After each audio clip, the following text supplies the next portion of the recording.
Ready. আমিও কি আসবে এখানে? আসুন। না না ঠিক আছে মুঠো করুন, তারপর না এলে সব ছবি একদম না না চলে বদনাম। আসবে। দোলের আগের দিনই একটা রক্ত দিয়েছি, আবার আজকে। দোলের আগের দিন কে এসেছিল? আর একজন এসেছিল। ভদ্রমহিলা? না না ভদ্রলোক।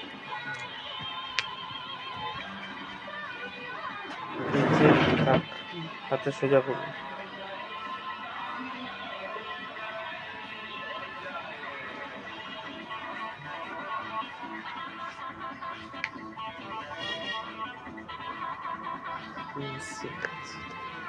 কত রক্ত বেরিয়ে গেল। বারবার মুখ দেখালে চাপ হয়ে যাবে, বলবে এই ব্লাড টানছে কম, মুখ দেখাচ্ছে বেশি। খুলে দিন।